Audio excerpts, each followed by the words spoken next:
So, what's the real story with the world today? It's kind of complicated, isn't it? We see incredible progress, but at the same time, there are these massive problems staring us in the face. In this explainer, we're going to use data to try and make sense of it all.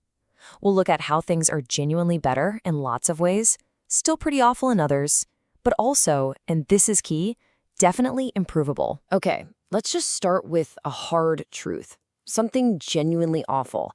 Every single minute, around 10 children under the age of 5 die somewhere in the world. Just let that sink in. That's about 5 million young lives lost every single year. It's this almost invisible tragedy, and it really highlights the scale of the challenges that we're still up against. So here's how we'll break it down. We'll look at the persistent struggle, then dive into the unprecedented global progress. After that, we'll touch on how things are transforming how we live, acknowledge the challenges that remain, and finally, think about shaping a better future. Basically, we're walking through the awful, the better, and the improvable parts of our world. All right, Section 1, the persistent struggle. Let's first dig into where things are still deeply, deeply challenging. This is the awful piece of the puzzle we talked about. Wow, look at this. This chart really lays bare the connection between how wealthy a country is and whether its children survive. In poorer countries, tragically, far, far more children die young, sometimes over 50 times more than in the richest places. It hammers home the point that where you happen to be born can literally be a matter of life and death. Stark inequalities, right there. Now, let's talk income. This shows how global income is spread out.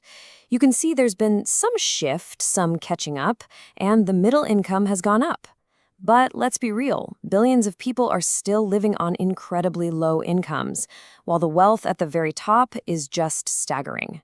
Global inequality? Yeah, it's still enormous. And then there's gender inequality, specifically in unpaid work. Think housework, childcare.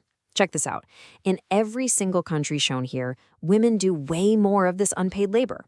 In India, it's nearly 10 times as much. This isn't just about fairness. This imbalance really affects women's chances in the paid economy, And, of course, we absolutely cannot talk about awful without mentioning climate change. This map gives you a snapshot of temperature anomalies, basically how different the temperature is from a recent average. All that red, those are areas significantly warmer than usual. It just shows how widespread this critical challenge really is, affecting the whole planet. Okay, Section 2, Global Progress. Now let's switch gears a bit, because alongside all that awfulness, there's been some truly incredible progress. Seriously, in many ways, the world is much, much better than it used to be, thanks to some really unprecedented improvements. This chart is just amazing. It tells the story of humanity's great escape from extreme poverty. Go back 2 centuries, and almost everyone lived in what we'd now call extreme poverty. But look what happens as GDP per capita, a measure of average income, starts to climb. Poverty just plummets. Economic growth has been absolutely fundamental to this change. But just how recent is all this growth? Well, take a look at this super long-term view for the UK. For centuries upon centuries, things were basically flat, stagnant. Then wham! Around the time of the Industrial Revolution, sustained growth kicks in and just takes off like a rocket. It completely transformed everything. This hockey stick shape, you see it in lots of places. It's a pretty new phenomenon in human history. And progress isn't just about money. Look at education in South Korea. What a transformation. Back in 1970, there were big gaps, especially for women getting schooling. Fast forward just 40 years to 2010, and not only has the overall level of education shot up massively, but that gender gap has pretty much closed. Incredible change in a relatively short time. And this progress really changes people's daily lives. This shows global access to things we often take for granted: electricity, decent water, proper sanitation, clean fuel for cooking. You can see a clear upward trend. Billions more people have gained access to these essential services just in recent decades. That's huge. Section 3, Transforming Lives. So beyond those core improvements in income, health, and education, there are these other huge shifts happening that are fundamentally changing how we live across the globe. Let's keep rolling with this better theme. Here's a massive change: how many children women are having on average. The global fertility rate has literally halved since the 1960s.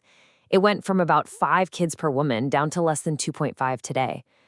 What's driving this? Well, it's a mix. Things like women getting more education and opportunities, fewer children dying young, and honestly, the rising cost of raising kids. Think about where people live. For almost all of human history, nearly everyone lived in rural areas. This chart shows just how incredibly recent and incredibly fast the move to cities has been, especially over the last couple of centuries. Now, more than half of all people on Earth live in urban areas. That's a total flip. We're also way more connected through trade than ever before. Look at the value of stuff being exported as a percentage of the world's total economic output, its GDP.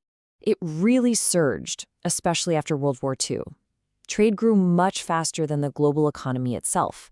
Globalization, right? It's totally reshaped how economies work around the world. Okay, Section 4, remaining challenges. So progress is definitely real.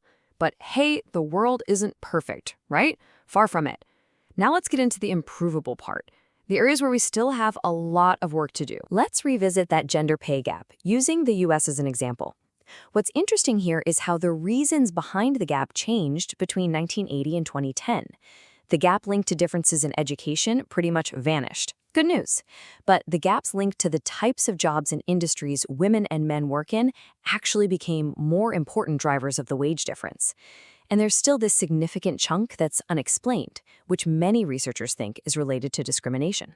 So the problem changed, but it didn't go away. What about happiness? Does having more money make you happier?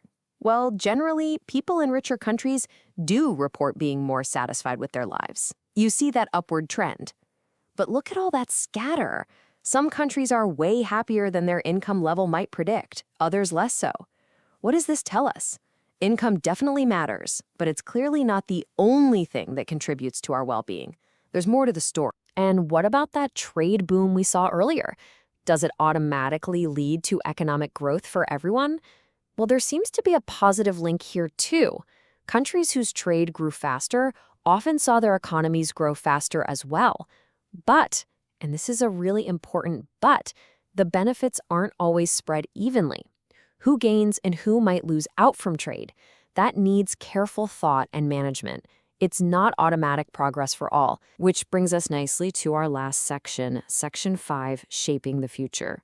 Because this whole story isn't finished yet, right? We have agency, we have potential.